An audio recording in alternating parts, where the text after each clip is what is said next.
മൃദംഗം ഹൃദയസ്പന്ദനമാക്കിയ പ്രതിഭ ശ്രീ തിരുവാരൂർ ഭക്തവത്സലം. പത്മശ്രീ ജേതാവ് 2026. തിരുവാരൂർ സംഗീതമൂർത്തി, അതായത് 18-ാം നൂറ്റാണ്ടിലെ കർണാടക സംഗീതത്തിന്റെ ത്രിമൂർത്തികളുടെ ജന്മനാട്. ഞാൻ വളർന്നത് സംഗീതം നിറഞ്ഞ ഒരു ചുറ്റുപാടിലായിരുന്നു. എന്റെ അമ്മ തഞ്ചാവൂരിലെ തിരുവാരൂരിലെ ഒരു മികച്ച സംഗീതജ്ഞയായിരുന്നു. എനിക്ക് വെറും 2.5 വയസ്സുള്ളപ്പോൾ അച്ഛൻ വേർപിരിഞ്ഞു. അമ്മ ദേവാലയമാണ് എന്നൊരു പഴമൊഴിയുണ്ട്. എന്റെ ജീവിതത്തിൽ അത് യാഥാർത്ഥ്യമാണ്. അമ്മയ്ക്ക് 3 സഹോദരന്മാരുണ്ടായിരുന്നു. അവരെയും ഞങ്ങളെയും വളർത്തിയത് അമ്മയായിരുന്നു. ചെറിയ സംഗീത കച്ചേരികളിലൂടെയാണ് അമ്മ ഞങ്ങളെ പോറ്റിയത്. എല്ലാ പ്രഭാതങ്ങളിലും അമ്മ ആനന്ദവല്ലി പ്രാർത്ഥിക്കുകയും ഭക്തിഗാനങ്ങൾ ആലപിക്കുകയും ചെയ്യുന്നത് കേട്ടാണ് കുഞ്ഞു ഭക്തവത്സലം ഉണർന്നിരുന്നത്. അദ്ദേഹം ആ സംഗീതത്തിൽ മുഴുകിപ്പോയി. അമ്മ അദ്ദേഹത്തെ സംഗീതം പഠിപ്പിക്കാൻ തുടങ്ങി. ആ സംഗീതജ്ഞാനമാണ് ഭക്തവത്സലത്തിന്റെ ആയുഷ്കാലം നീളുന്ന സംഗീതോപാസനയ്ക്ക് അടിത്തറയിട്ടത്.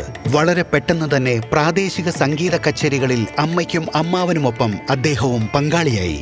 എന്റെ അമ്മാവൻ തിരുവാരൂർ കൃഷ്ണമൂർത്തിയോട് മൃദംഗം എന്നെ പഠിപ്പിക്കണമെന്ന് ഞാൻ നിരന്തരം ആവശ്യപ്പെട്ടു.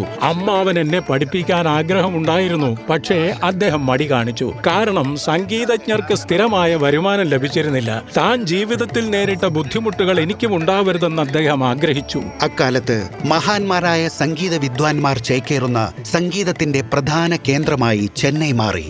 ഞാൻ മദ്രാസിലെത്തിയപ്പോ എനിക്ക് അവിടെ പരിചയക്കാരോ പിന്തുണയോ ഉണ്ടായിരുന്നില്ല. അമ്മയ്ക്ക് എന്നോടൊപ്പം മദ്രാസിലേക്ക് വരാൻ മടിയായിരുന്നു. ഞാൻ ഒരു ചെറിയ മുറി വാടകയ്ക്കെടുത്തു. അമ്മയോട് പലവട്ടം അഭ്യർത്ഥിച്ചിട്ടും നിർബന്ധിച്ചിട്ടുമാണ് മദ്രാസിലേക്ക് കൊണ്ടുവന്നത്. എനിക്ക് വേണ്ടി അമ്മ ചെയ്ത ത്യാഗങ്ങൾ ഏറെ വലുതായിരുന്നു. വളരെ ചെറിയൊരു മുറിയിൽ എനിക്ക് വേണ്ടി അമ്മ എല്ലാത്തിനോടും പൊരുത്തപ്പെട്ടു. ഞങ്ങൾ താമസിച്ചിരുന്നത് പരസ്പരം ചേർന്ന് കിടക്കുന്ന ചെറിയ വീടുകളുടെ ഒരു കോളനിയിലായിരുന്നു. അയൽവാസികൾക്ക് ബുദ്ധിമുട്ടുണ്ടാകാതിരിക്കാൻ ജനലുകൾ കട്ടിയുള്ള തിരശ്ശീലകൾ കൊണ്ട് മൂടി ശബ്ദം നിയന്ത്രിച്ച ശേഷമാണ് ഞാൻ മൃദംഗാഭ്യാസം നടത്തിയിരുന്നത്. അങ്ങനെ 10 വർഷത്തോളം പരിശീലനം ചെയ്തു. ഒരിക്കൽ പ്രശസ്ത ഗായിക ML വസന്തകുമാരിക്കൊപ്പമുള്ള വൈറ്റ് ഹൗസ് സംഗീത പരിപാടിയിൽ മൃദംഗം വായിക്കുന്നതിനിടെ സംഘാടകർ അദ്ദേഹത്തോട് നെറ്റിയിലെ ഭസ്മം ഒഴിവാക്കാൻ ആവശ്യപ്പെട്ടു. എന്നാൽ അത് തന്റെ വ്യക്തിത്വത്തിന്റെയും വിശ്വാസത്തിന്റെയും അവിഭാജ്യ ഘടകമാണെന്ന് പറഞ്ഞ് ഭക്തവത്സലം ആ ആവശ്യം നിരാകരിച്ചു. സ്വന്തം പാരമ്പര്യത്തിലും സ്വത്വത്തിലും അഭിമാനത്തോടെ നെറ്റിയിൽ ഭസ്മം അണിഞ്ഞുതന്നെ അദ്ദേഹം ആ വേദിയിൽ പ്രകടനം നടത്തി. 1992 ബാഴ്സലോണ ഒളിമ്പിക്സിന്റെ ഉദ്ഘാടന ചടങ്ങിൽ അദ്ദേഹത്തിന്റെ മൃദംഗനാദം മുഴങ്ങി. അന്തരിച്ച മാൻഡലിൻ U ശ്രീനിവാസനോടൊപ്പം രാജ്യത്തെ പ്രമുഖ ഗായകരോടുമൊപ്പം അദ്ദേഹം ലോക പര്യടനവും നടത്തി. സംഗീത നവീകരണത്തിന്റെ വഴിയിൽ മുമ്പ് കാണാത്ത തരത്തിലുള്ള ഭീമൻ താളവാദ്യ സംഗമങ്ങൾ അദ്ദേഹം രൂപീകരിച്ചു. തന്റെ ലയമധുര സംഗീത വിദ്യാലയത്തിലൂടെ 1000-ലധികം ശിഷ്യന്മാർക്ക് അദ്ദേഹം പരിശീലനവും സഹായവും നൽകി.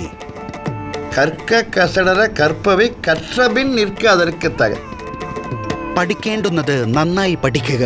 പഠിച്ച ശേഷം അതിലെ തത്വങ്ങൾ അനുസരിച്ച് ജീവിതം നയിക്കുക. സംഗീതമാണ് എന്റെ ശ്വാസം.